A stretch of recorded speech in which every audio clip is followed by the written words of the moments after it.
చాలామంది రక్షించబడిన తర్వాత నా పేరు జీవగ్రంథంలో రాయబడిందని ముడిచిపోతాం.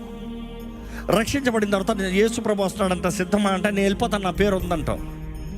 దేవుని వాక్యాన్ని జాగ్రత్తగా గమనిస్తే పేరు రాయబడటానికి అవకాశం ఉన్నప్పుడు పేరు చెరపబడటానికి కూడా అవకాశం ఉంది. జాగ్రత్త. నీ పేరు కొట్టేయకుండా చూసుకొని ప్రకటన గ్రంథంలో దేవుడు సంగంతో రాస్తాడు. నీ పేరు తుడిచివేయకుండా చూసుకో అంటాడు. ఈరోజు చాలామంది ఈ తప్పుడు బోధనలు కూడా ఉన్నాయి. One saved for ever saved అంటే ఒక్కసారి నువ్వు రక్షించబడ్డావు అంటే నువ్వు ఇంకా అంతే, పరలోకానికి ఫర్ షూర్. నువ్వు ఎలా బ్రతికినా పర్వాలే, ఏది చేసినా పర్వాలే.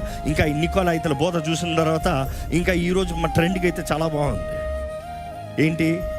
నీవు యేసు ప్రభువుని సొంత రక్షణకు అంగీకరించిన తర్వాత నీ పాపాలు ఆయన క్షమించాడు కాబట్టి, నీ కొరకు నువ్వు చేసే పాపములు ఆయన ముందే ఎరుకున్నాడు, దాన్ని బట్టి ఆయన రక్తాన్ని చెల్లించాడు, ఆయన అన్ని క్షమించేశాడు. కాబట్టి నువ్వు వెళ్ళి మరలా ఇష్టం వచ్చేలాగా విచ్చలవిడి జీవితం బ్రతికినా కూడా ఒక్కసారి నీ పేరు రాయబడింది కాబట్టి ఇంకంతా అయిపోయింది.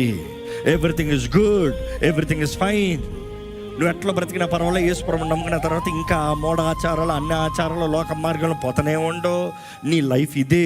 నువ్వు గ్రీకుడిగా పిలవబడ్డావు కాబట్టి గ్రీకుడిగానే అదే పాప కార్యాలు కొనసాగించుకో.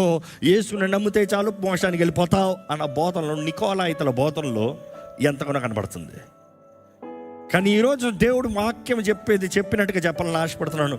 యేసుని నమ్మిన నీవు నీ మనసును మొదటగా మార్చుకోవాల్సిన అవసరం ఉంది. నాతో అంగీకరించిన వారు ఆమేన్ అని పలుకుతారా?